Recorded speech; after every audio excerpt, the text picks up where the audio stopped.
हमारे साथ इस वक्त राज्यसभा सांसद संजय सिंह जी हैं। सर, आपकी स्पीच हुई राज्यसभा में, कल प्रधानमंत्री की स्पीच हुई लोकसभा में।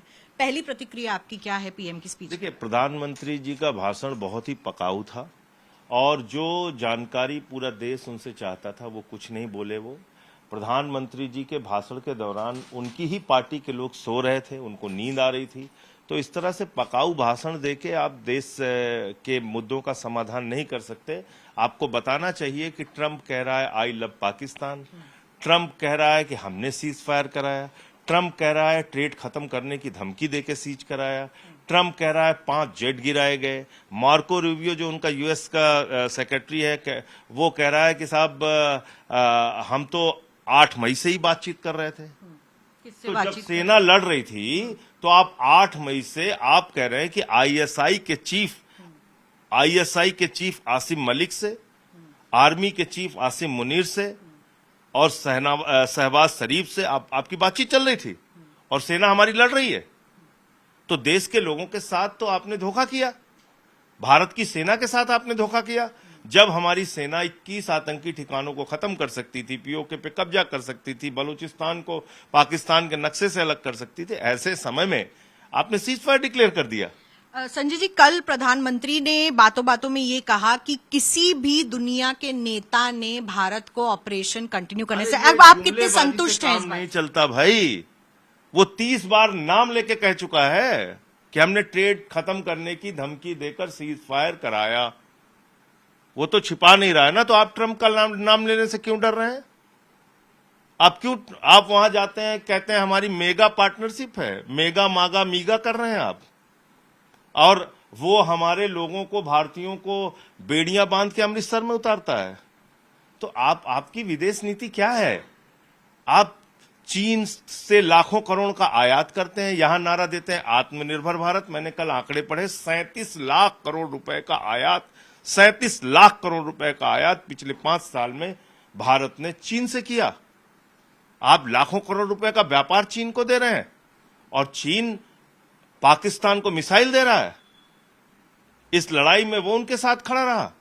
तो ये सारे सवाल का आपने कोई जवाब दिया नहीं, खाली वही बस विपक्ष को आरोपित करना और बड़ी बड़ी बातें करना, इससे काम नहीं चलता। विपक्ष की बात आप कह रहे हैं। प्रधानमंत्री मोदी ने यही कहा कि दुनिया के देशों ने भारत को सपोर्ट किया, लेकिन दुर्भाग्यपूर्ण जो विपक्ष था, खासकर कांग्रेस पर उन्होंने तंज कसा कि नहीं सपोर्ट किया। आम आदमी पार्टी का भी सपोर्ट वो विपक्ष के साथ जोड़ रहे हैं।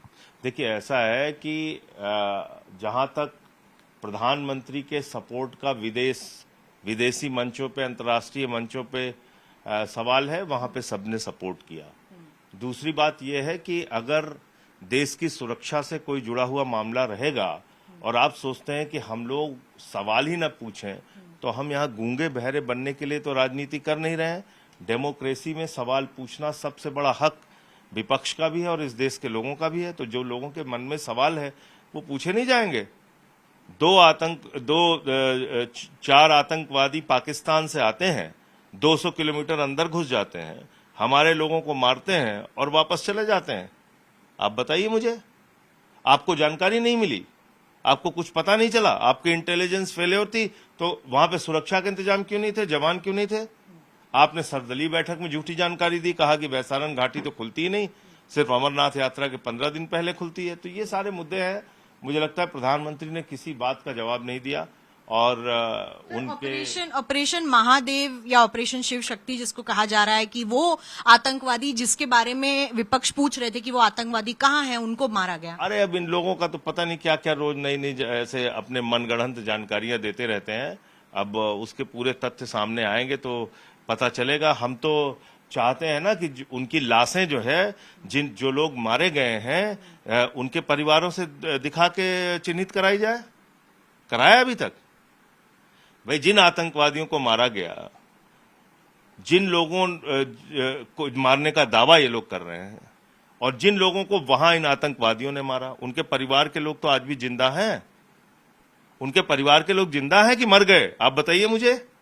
वो तो जिंदा हैं। जिन 3 आतंकवादियों को मारने का दावा आप कर रहे हैं, उन परिवारों को बुलाइए और उनसे चिन्हित कराइए कि हां, यही आतंकवादी थे। यही आतंकवादी थे जिन्होंने हमारे पति को मारा। गृह मंत्री अमित शाह ने पुष्टि की थी कल पार्लियामेंट में इस बात। भाई उनकी पुष्टि के बजाय जो पीड़ित है उससे पुष्टि क्यों नहीं करा रहे हैं? कहीं पे कोई घटना दुर्घटना हो जाती है तो परिवार के लोगों को बुलाया जाता है ना, परिवार के लोगों को बुलाया जाता है कि ये आपके परिवार के हैं कि नहीं है।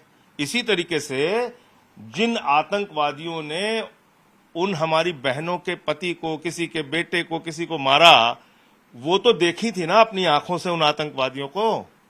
आप उनके परिवारों को बुलाइए, उनसे पहचान कराइए कि हां ये वही आतंकवादी है, कराइए ना इसको।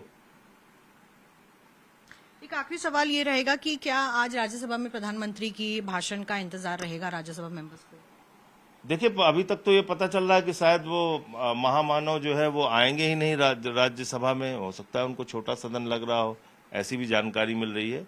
आते हैं तो क्या बोलते हैं तब देखेंगे। आखिरी सवाल, एशिया कप पर अभी तक सहमति नहीं बनी है, भारत पाकिस्तान के बीच मैच होने वाला है, कई विपक्षी नेताओं ने इसका विरोध किया है।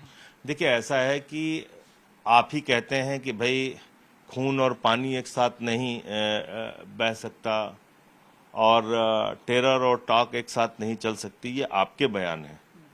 तो जब ऐसी परिस्थितियां आज के सामने देश के अंदर हैं, लोगों के मन में गुस्सा है, नाराजगी है, तो सिर्फ आपके परिवार के लोग रुपया कमाएं, इसके लिए आप क्रिकेट कराना चाहते हैं।